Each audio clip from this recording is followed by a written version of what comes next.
Rieccoci qua, le do la parola. Io Si sfoghi.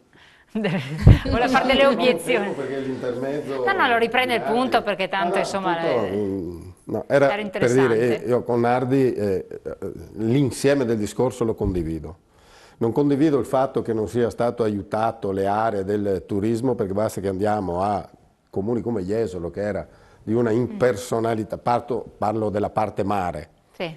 che era una roba, una bruttura unica, adesso è una città gradevole, ma se una lo sono cittadina fatti da molto soli. bella. Sono fatti. Non è proprio così, non è proprio così. Perché gli investimenti che sono stati fatti là riguardano molteplici La istituzioni. prossima volta chiami il sindaco di Jesolo. Ecco, va bene, Che ma io... gli prenderei, gli stappa la barba. Gli stappa la barba. No, e questo è stato... Ma in precedenza la grande permissività che c'è stata sulla edificazione della parte, diciamo così, del fronte mare o altro, è stata colossale. Quindi lì probabilmente c'era una convenienza reciproca, perché con i tributi che si pagano per costruire magari mantieni bene il comune e via.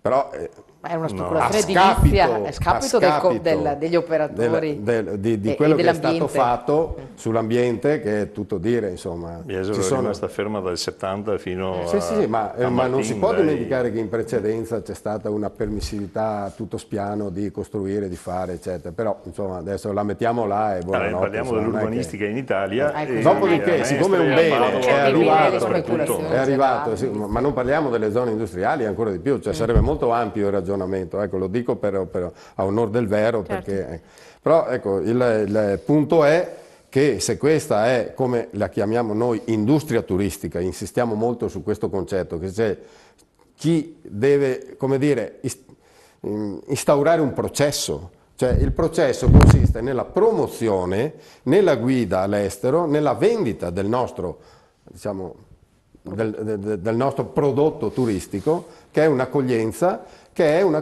in una terra fertilissima, in una terra che ha 5 eccellenze: la laguna, le grandi montagne, l'agroalimentare, le riserve lacustri e le oasi.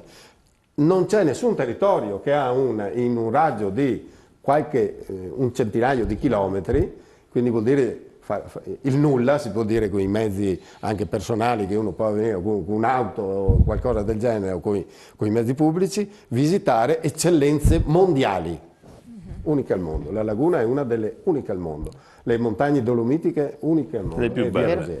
Quindi è importantissimo che si possa trasferire questo concetto come proprio driver, come asset del turismo e come un dato di pubblicità assoluta che dovrebbe passare su tante altre cose. Ecco, io quando vedo che ci sono pubblicità di 2 o 3 cose, che noi le troviamo sì e no in metà di una provincia.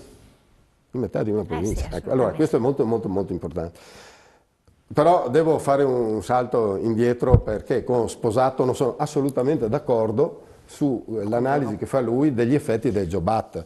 Ora, noi abbiamo fatto analizzare in un convegno che tra l'altro abbiamo fatto con Ichino per pestarlo ai fianchi, per capire dove stava la strategia, abbiamo voluto misurare, con aiuto di Veneto Lavoro, quella che è la reazione del mondo del lavoro. Quindi non parliamo di crescita, sviluppo uguale più lavoro, parliamo di reazione del mondo del lavoro alle regole che di volta in volta si sono succedute. Dal decreto Giovannini alla liberazione della casualità per il contratto a tempo determinato, all'apprendistato ancora nel 2011, quando è stata fatta la riforma dell'apprendistato, e la misurazione dice che il Veneto in genere reagisce prontamente, cioè raccoglie le occasioni. Non le ha raccolto con il contratto di apprendistato perché è rimasta aperta la possibilità di tirocinio e stage. Quindi il contratto di apprendistato, che allora si voleva far diventare un contratto a tempo indeterminato, così lo è tuttora, tant'è che appunto col Jobs Act verrà cancellato di fatto. Di fatto, non perché viene cancellata la norma, in quanto costa meno, non hai obbligo di formazione ed è finita lì, insomma è conveniente, si fa buonanotte. In più è a tutele crescenti, quindi se sei tutelato, quando esci con le tutele che hai accumulato. Quindi, ecco. E quando è stata tolta la casualità c'è stata una reazione fortissima, c'è stato un forte concentramento con i contratti a termine? Di contratto a termine, c'è stato un forte concentramento, una forte assunzione di contratto a termine, a scapito di cosa? Per esempio del contratto ripartito, del job sharing, dell'occasionale e forse anche un po' dell'interinale. Ma quindi questo non ha aiutato il mercato, non ha aiutato il mercato del lavoro? Quindi, no, il contratto a tempo determinato con le nuove caratteristiche ha aiutato la regolarità del mercato del lavoro. Si pensava, ma non come crescita, attenzione, come diciamo, utilizzo al posto di. Perché? Esatto. Perché il contratto a tempo determinato, che cos'è? Non è uno scandalo, la trasformazione poi è altissima in contratto a tempo indeterminato, solo a più lungo tempo. Quindi, no, ma noi anche discutiamo di questo. Era una prova ancora più lunga per, come dire, favorire l'incrocio domanda-offerta a quelle che sono le competenze migliori. In fin dei conti, noi cos'è che manca nel nostro sistema? Manca per davvero un abbinamento, un qualcuno che si occupi di servizi al lavoro di eccellenza veri, non così, che abbinino la competenza ad una richiesta formale precisa che fa. Ecco, per dire, è più preciso il registro che c'era all'ingresso da Caorle, all'ufficio informazioni degli alberghi. Il registro sul tavolo era: da questa pagina ci sono le offerte degli alberghi, cameriere ai piani, barista, cuoco, eccetera, e di qua tu scrivevi: io ho lavorato in quel tal posto e so fare, sono 5 anni che faccio il cuoco, sono 3 anni che faccio il cameriere. E si faceva l'abbinamento, centri per l'impiego e funzionava perfettamente. Assolutamente. Non c'è, questo ragioniamolo per 450-500 caratteristiche di competenze, una diversa dall'altra per diversi settori. Ma è per dire che mancando questo, cosa si fa? Si assume, e il migliore che vedo dei 3 che ho preso lo confermo, gli altri li riconfermo ancora per un po' e dopo vedo, perché ho comunque 3 anni, perché il contratto a termine può durare 3 anni, 36 mesi.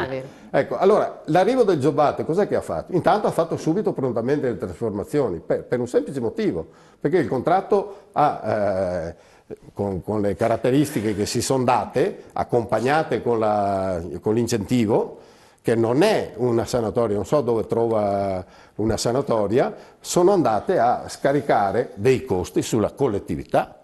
Questo bisogna dirlo, ma non è una sanatoria di un qualcosa che uno ha transato, scusa, ma quando si parla di trasformazione, quindi non c'è, allora dimmi un attimo, non c'è una sanatoria, c'è un'assunzione secondo un'altra regola con un incentivo. Voglio fare una domanda. Punto, quando si parla allora di trasformazione, cosa si intende? La trasformazione è molto semplice. Ha dato la possibilità di interrompere un contratto a tempo determinato che sarebbe finito. Che sarebbe finito. Questo sai, lo si è fatto. Ecco, allora, in termini di numero. No, però scusa, tu non puoi fare un'analisi sbagliata, perché attenzione che i contratti a tempo determinato non vengono trasformati tutti alla fine dei 3 anni, eccetera. Vengono trasformati quando uno ritiene che basta così, questa persona mi serve e lo assumo, attenzione, anche perché non ha nessuna convenienza un'azienda a tenerlo. Non ho detto questo. Il Jobat cos'è che ha fatto? Intervenendo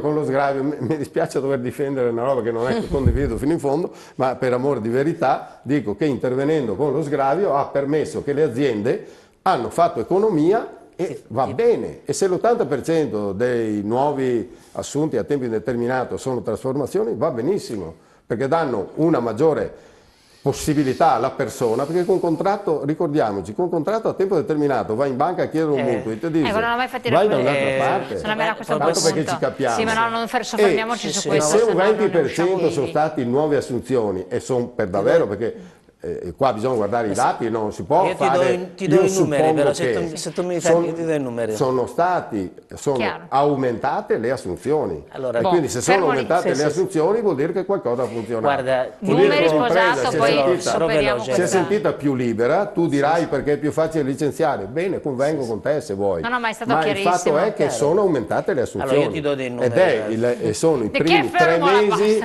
dal 2008, perché guardate, noi abbiamo sofferto fino adesso. Trucca il bottone. 3 mesi dal 2008 Chiaro. che non vedevamo un aumento Allora, dell'occupazione. guarda, Scusate, Usate i ti dico numeri, una poi cosa. torniamo. Intanto una coppia di noi miei... come CISL No, no, abbiamo basta, difeso detto. punto Non è e lo aumentata portiamo avanti l'occupazione. punto. Come? Guarda, No. Perché io... serve. Aumentate le che assunzioni, la- non Perché serve. l'occupazione. ieri un mio amico che ha un contratto delle crescenti dato in banca e non gli hanno mica dato il mutuo. Quindi io ho dei forti Vabbè, ma dubbi le che banche non lo danno per tanti altri Appunto, motivi. quindi il fatto di delle crescenti è diventato un contratto Poi era a un tuo amico, precarietà. quindi non glielo davano proprio. No, ma per me gliel'avrebbero dato. No, il discorso delle trasformazioni sono un 80% di trasformazione di contratti a tempo determinato, occasionale, co-co-pro ed altre forme di contratto non Sì, ma del la tutto mole legittime. è il contratto a tempo ma determinato, fammi dai. dire, no. Beh, scusa, guarda i dati di Veneto No, Lavoro, ma te li apro qua, io li vediamo, no? I dati Sono quelli là, e c'è un sistema telematico che li misura, non è che qualcuno con la Finisce penna. sposato, Fammi però poi finire dopo il passiamo ragionamento. oltre, Ti perché parlo se no di ci numeri, areniamo. poi dopo parliamo poi sai i numeri, ognuno dà i numeri qua, no? Dai, diamo la versione di I contratti CISL, a c'è. tempo, i contratti trasformati, l'80% sono trasformazione. Il 7% di queste di trasformazioni sono dall'apprendistato a contratto tutele crescenti. Da 321.000 contratti a tempo determinato si è scesi a 280.000 qualcosa, quindi una minima parte dei contratti a tempo determinato si è trasformata in contratti a tempo indeterminato.